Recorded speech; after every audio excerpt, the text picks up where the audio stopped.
दोस्तों, आगामी 14 अप्रैल को डॉक्टर भीमराव अंबेडकर जी का जन्मदिन है। मैंने सोचा क्यों न बाबा साहेब पर एक वीडियो बनाऊं। बाबा साहेब भीमराव अंबेडकर जी का जन्म 14 अप्रैल 1891 को महाराष्ट्र में एक महार दलित परिवार में हुआ था। आज बाबा साहेब को बहुत लोग जान गए हैं, लेकिन उतना नहीं जितना कि जानना चाहिए। दोस्तों, मैं रमाश्री सिंह आपके अपने चैनल रमाश्री वॉइस पर आपका स्वागत करता हूं। Please subscribe my channel and support me. Stay till end. Today I am going to raise some very serious issue of our intellectual society, mainly intellectuals of OBC community. दोस्तों, आज भी बहुत सारे ओबीसी बाबा साहेब का नाम सुनते ही अजीबोगरीब एक्सप्रेशन देते हैं। ओबीसी के घरों में बहुत सारे काल्पनिक फोटो मिल जाएंगे, जिनका महत्व सिर्फ और सिर्फ कथा कहानियों में है, न कि उनके वास्तविक जीवन में। या तो उनको किसी ने बताया ही नहीं कि आज हम जो पॉलिटिकली, सोशली और एजुकेशनली राइज किए हैं, उसके पीछे सिर्फ एक भारतीय था, जिसका नाम बाबा साहेब डॉक्टर भीमराव अंबेडकर है। दूसरे को छोड़ दीजिए।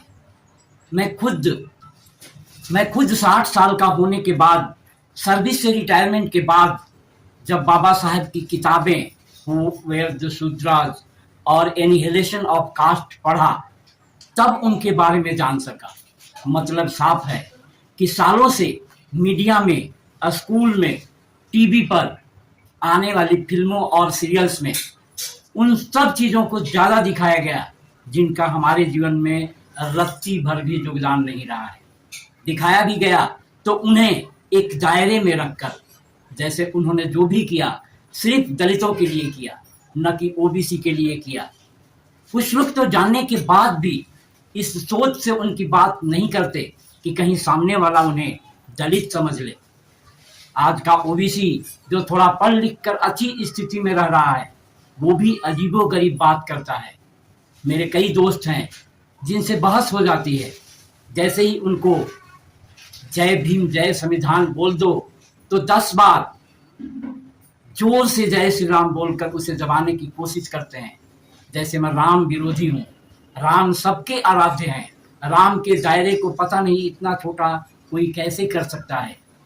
मेरा कहना होता है कि भारत की रियल हिस्ट्री में SC ST OBC को स्कूल जाने का अधिकार अगर किसी ने दिलवाया तो वो थे बाबा साहब। मेरे कई ओबीसी मित्र तो यहाँ तक कहते हैं, किसी दिन तुम कान के नीचे थप्पड़ खाओगे। अरे यार, क्यों जय भीम की बात करते हो? अच्छा जीवन चल रहा है, क्यों लफड़े में पड़ना है? अपनी शांति क्यों भंग करती हो? और फिर कहते हैं हमें क्या लेना देना है उनसे जो आज भी जिल्लत की जिंदगी जी रहे हैं। उन सारे भाइयों से आज मैं कहना चाहता हूँ कि बाबा साहब वैसे व्यक्ति थे जिनके पास 32 असली डिग्रियां थी। अगर उनकी सोच भी आज के इंटेलेक्चुअल ओबीसी भाइयों जैसे होती कि हमें क्या लेना देना, तो वो आराम से किसी भी देश में जाकर नौकरी करते, शानो शौकत की जिंदगी जीते, जहां उन्हें दलित समझकर फाइल उनके सामने नहीं फेंकी जाती, जहां चपरासी अलग कप में चाय नहीं देता, जहां उनके बच्चों को अभाव नहीं झेलना पड़ता। लेकिन दोस्तों, जब बाबा साहब के हाथ में कलम आई तो उन्होंने किसी के साथ भेदभाव नहीं किया, जैसे मनवादियों ने किया था वैसा नहीं किया। नहीं तो संविधान लिखते वक्त वो लिख सकते थे कि जिन्होंने हजारों साल अत्याचार किया उन्हें दोयम दर्जे का नागरिक बना दिया जाए। लेकिन उन्होंने सबके बारे में सोचा और सबको इक्वल रखा। दोस्तों, हमारी बिरादरी में एक अलग ही नशा चढ़ा है, अपने आप को क्षत्रिय घोषित करने का। सिद्ध करने के लिए ग्रंथों का सहारा लेते हैं, इतिहास का सहारा लेते हैं, लेकिन उन्हीं ग्रंथों में जो अजीबो गरीब बातें लिखी हैं, अगर वो बोल दो तो तलवार भागने लगते हैं। अब तो कुछ लोग महाभारत के आदि पर्व का हवाला देकर कहते हैं कि हमारी माता देवयानी ब्राह्मण कुल से आती है, लेकिन उसी समय नाराज हो जाते हैं अगर कोई कह दे कि राजा दंड ने देवयानी के साथ। खैर छोड़िए इस चैप्टर को। मेरा भी मानना है कि हम क्षत्रिय थे। हम ही क्या, नंद वंश के अनुसार आज के नाई भी क्षत्रिय हैं, सम्राट अशोका के अनुसार कोई भाई भी क्षत्रिय हैं। लेकिन यार, आज तुम्हें क्षत्रिय मानता कौन है? कहीं चोटी उखड़वा लेते हो, कहीं मुंडन करवा के मूत्र छिड़कवा लेते हो। एक और ट्रेंडिंग चीज चल रही है, रोने धोने वाली।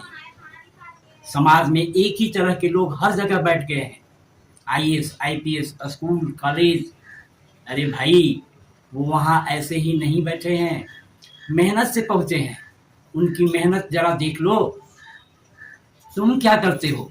अगर तुम्हारा बच्चा योग्य होता है तो उसे इंजीनियर, MBA, MCA ये सब करवा देते हो, फिर वो समाज से दूर हो जाता है, अपने समाज के लिए कुछ नहीं कर पाता।